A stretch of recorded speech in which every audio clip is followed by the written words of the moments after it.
дисплеот и плюс на дугмињата, значи дисплеот е на тач, така да може да се избирате каренци на самото дугме и плюс може да дугмето каренци значи валутите. Ова се сите валути кои ќе има машината. Има плюс ауто модот и мултимодот, односно таму кај што може да броите сите валути заедно.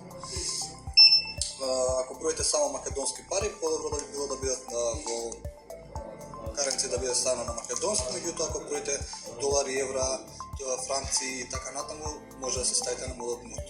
Тоа значи за каренци. Модот микс значи да ги броим мешано парите, односно да ставиме стотки, да ставиме 500, да ставиме 200, кој е во модот микс машината пак.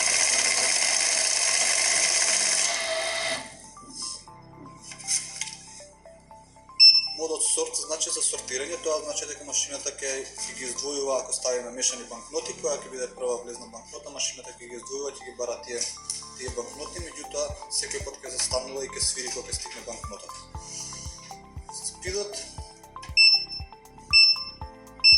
Спидот може да работи машината на 800 парчиња во минута и на 1000. Може да слободно да работите во 1000. Дугмето беч значи кога се прават пачки, односно кога сакате да издвојувате банкноти, за пример, ќе дадеме дали се 10, дали 20, дали 30, се упишувате на самата тастатура. 10. Океј, сега машината на секој 10 парчиња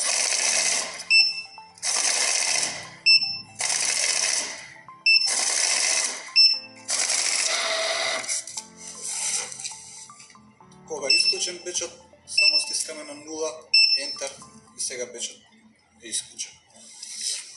Дугмиот ауто значи кога е на ауто, машината сама ќе ги повлекува парите, кога ќе ставиме банкнотите. Кога е на менуел, кога ќе ставиме пара, се дека не стискаме на дугмето старт, машината нема да почне да ги брои банкнотите.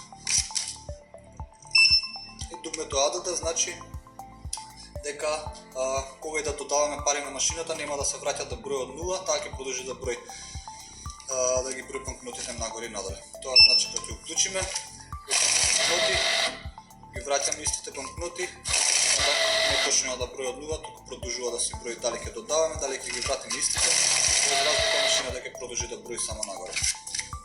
Нормално за исклучување само притискаме на самото дугме.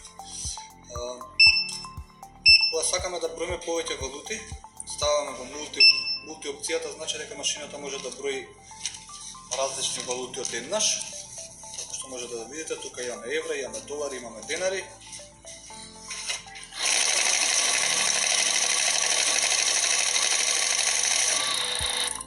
Кога ќе заврши броењето, машината ви дава репорт.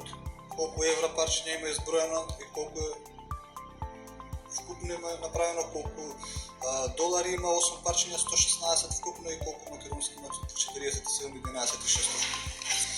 Секој пат кога ќе броите во мулти, машината на крајот ќе ви дава репорт, додека работиме во една валута, например само во македонската,